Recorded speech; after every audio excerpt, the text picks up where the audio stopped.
Today we're looking at finding the inverse of a logarithmic function and an exponential function. What is the inverse of an exponential function? A logarithmic function, and the inverse of a log function is an exponential. So make sure if I'm finding the inverse of an exponential function, it ends up being a log. Don't take the inverse of an exponential and end up with an exponential. Can't happen. And if I'm finding the inverse of a log, make sure it ends up being an exponential. Don't give me a log as an inverse of a log. Do not do that. So you know if you start with one, you have to end up with the other. So keep that in mind, please. Alright, now there's 4 steps to find the inverse of each of them, and they are very similar. There's one step that's just slightly different. Alright, so let's say I have y equals 4e to the 2x. So I have the exponential function y equals 4e to the 2x. Somebody remind me again, what is e? An irrational constant. An irrational constant, good. Okay, so it's an irrational constant. So I'm interested in finding the inverse of this. So everybody ought to know what step 1 is. What's step 1? Switch x and y. That should be step 1. So I switch x and y. Alright, any thoughts on what step 2 should be? I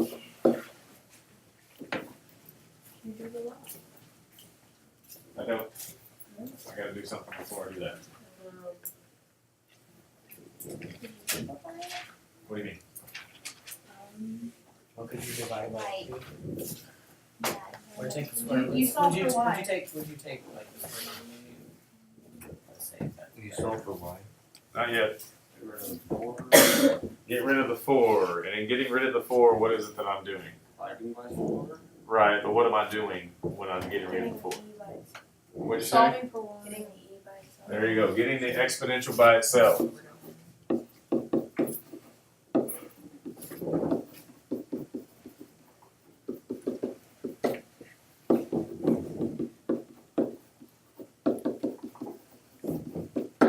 Okay, you need to get the exponential part by itself. So the exponential part in this case is that. So I need to divide by 4. So I have x over 4 equals e to the 2y. So switch x and y, get the exponential part by itself. What's step 3 going to be? So get y.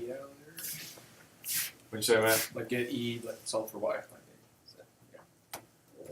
You're on the right track. I'm not hearing what I want to hear though. What do I need to do at this point? Now I need to switch forms.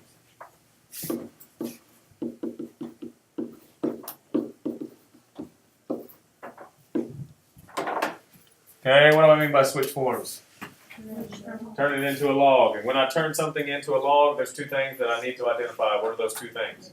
Base and the exponent. Okay, because what happens to the base? It's always the base. The base is always the base. So since my base is e, what type of log am I going to turn into? Natural log. I'm going to turn into a natural log. Okay? And what does a log or a natural log always equal? Log e. The exponent. The exponent. Remember, a log always equals the exponent. So what's the exponent in this problem? 2y. 2y. So that means x over 4 has to be right there. So if you can identify the base and identify the exponent, everything should fall into place. So the base is always the base, and a log always equals the exponent. Okay? And then the last thing I have to do is,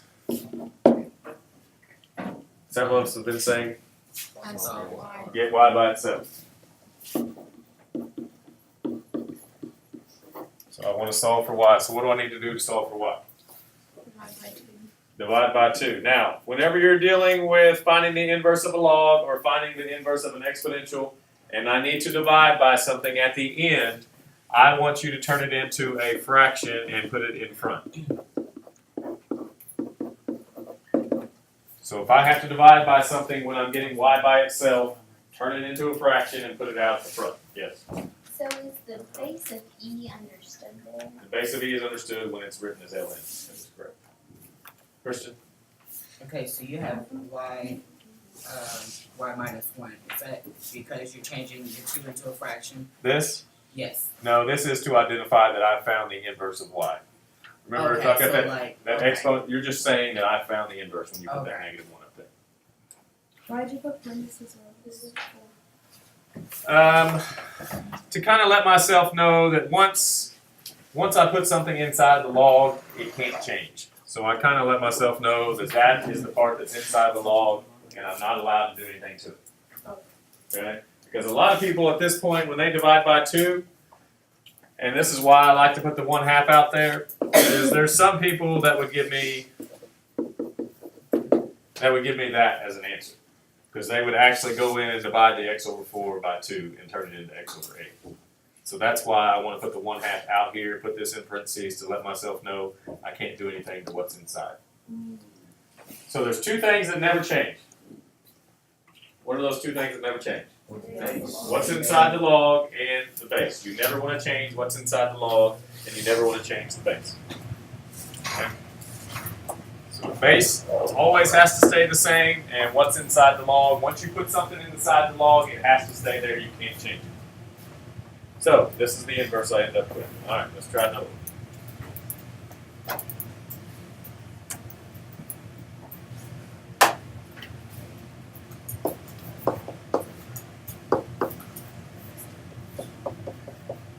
Okay, I have y equals 2 minus 3 to the x plus 4. I have y equals 2 minus 3 to the x plus 4. And I want to find the inverse of this exponential function. So I know it has to end up being a log. It has to end up being a log since I'm finding the inverse of it. Alright. So Carson, what do I do to get started? Switch the x and the y.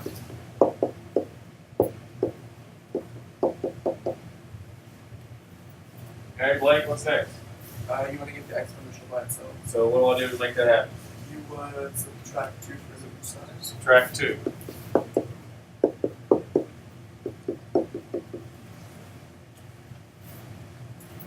Now what? Christian? Divide by -3. I don't want to divide by -3. Because remember, the base always has to stay the base. Oh, yeah.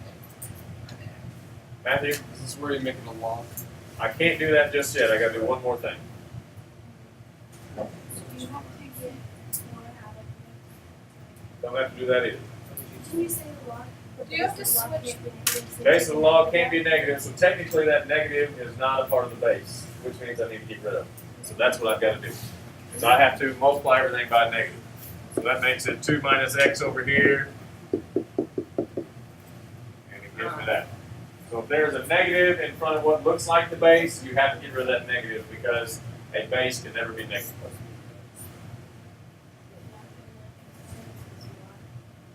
Question? Yeah, you didn't switch it to y. You're right, I did that. I was about to say. I did that last hour too. I did that last hour on one of them. She said, wait. Here we go, thank you. So at this point, I've finally got the exponential part by itself, and what do I want to do next? Change forms. And what 2 things do I need to be able to change forms? Base and the exponent. So what's my base? Base is 3. 3. So I need log base 3. What does it have to equal? Y plus 4. It has to equal y plus 4. Why does it have to equal y plus 4? That's the exponent. That's the exponent. Okay, so that means 2 minus x has to be on the inside of the log. So what does that mean about 2 minus x? That's your It's from now on, that thing should not change. It should stay 2 minus x. Okay, so the only thing left to do is subtract 4.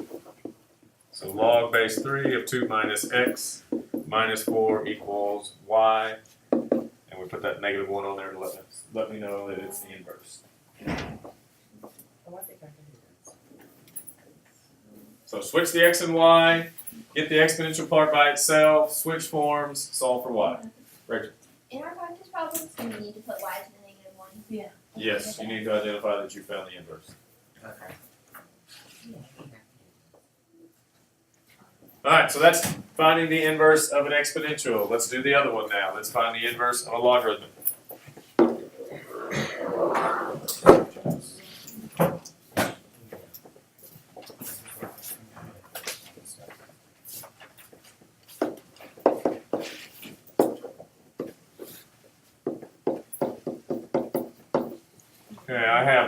equals 6 times log base 5 of x minus 2. Y equals 6 times log base 5 of x minus 2.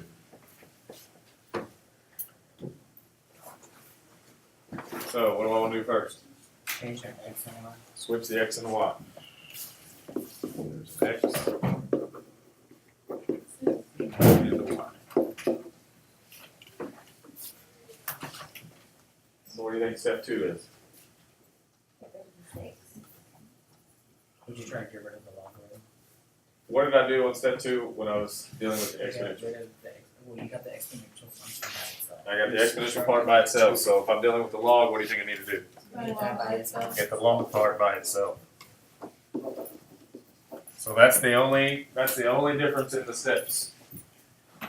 The only difference is step 2 is either get the exponential part by itself or get the log part by itself. So what needs to happen to get the log by itself here? Divide by 6.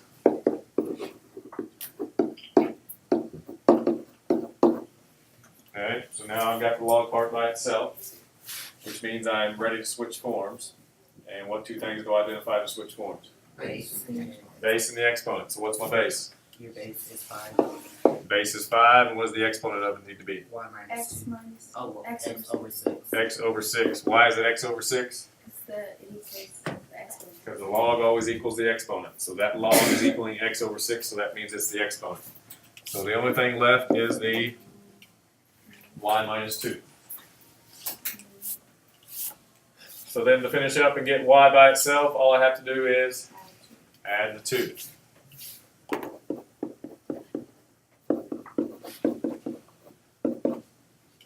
So I get 5 to the x over 6 plus 2 equals y to the negative 1.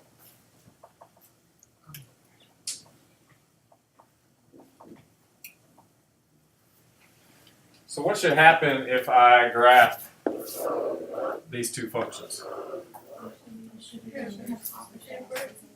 They should have opposite x's and y's, but what would that look like graphically?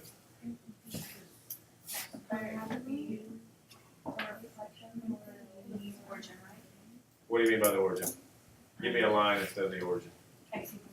There you go. It's going to be a reflection over the line y equals x. So let's check that real quick.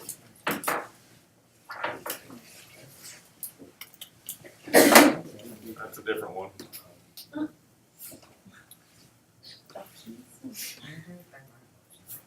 All right. So what did we start with? 6. Y equals 6 log 5 with exponent x minus 2. With an x minus 2 on the inside. Alright, so there's that. I've got my y equals x line here, so that means the other one should be flipped over here, correct? Maybe this is the one I graphed. So I do tab, what was the other part of it? 5 to the X over 6 Plus 2. X minus what? X over 6. X over 6. X over 6. And then plus 2. Okay, and notice, since this point right here is 3, 0, it should have the point 0, 3, and it should be somewhere over here. So we press enter, there it is. So that's how you can graphically verify that you found the inverse correctly. Alright, one more.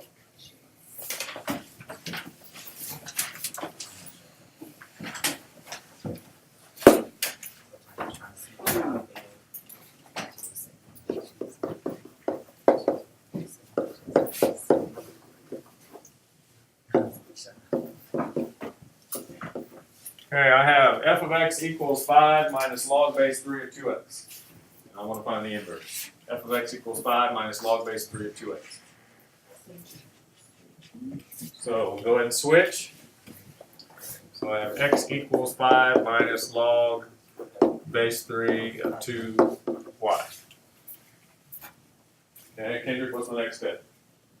What am I trying to do? Get the log by itself. Okay, so I'm trying to get the log by itself. I'm trying to get this by itself. So what can I do to make that happen? Subtract 5. Subtract 5.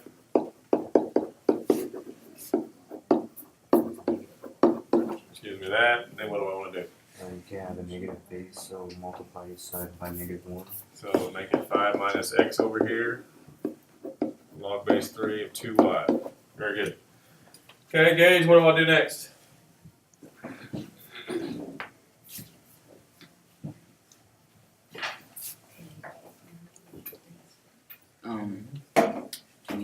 get the log part by itself, or where are you doing that? I just did that. I got the log part by itself. There's a log part by itself. I think we just solve for y. You're missing a step. Solve, switch. I need to switch forms. What two things do I identify to switch forms?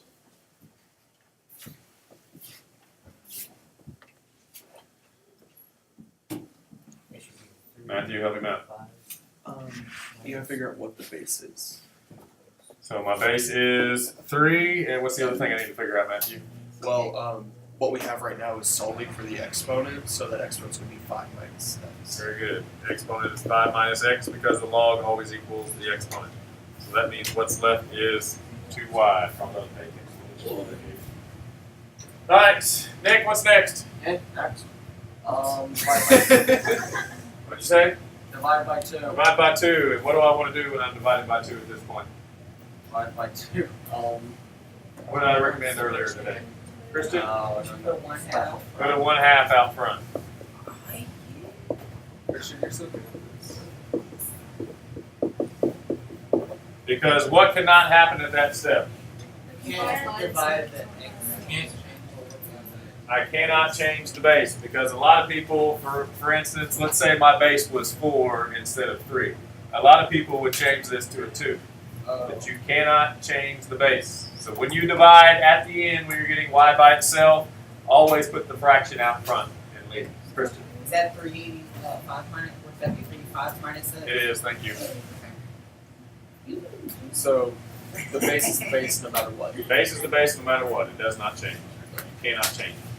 And before, it's 16 other steps. Okay, So we get to our next step. so switch x and y on both of them. Whenever I'm finding the inverse of an exponential or a logarithmic, same 4 steps. Step 1 is switch x and y.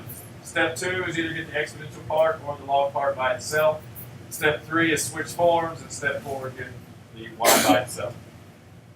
Make sure at the end, like in this case, I started with f of x, so that means when I find the inverse, it needs to be f to the negative 1 of x. Make sure you finish that up to identify that you found the inverse. Questions on finding the inverse of a logarithmic or exponential function? Okay. The part that's going to be tricky is when you're dealing with negatives and when you have to divide at the end. That's where the mistakes come. You're messing up with the negatives, or you divide incorrectly at the end. Those are the 2 places where you can make mistakes. So keep an eye out for those.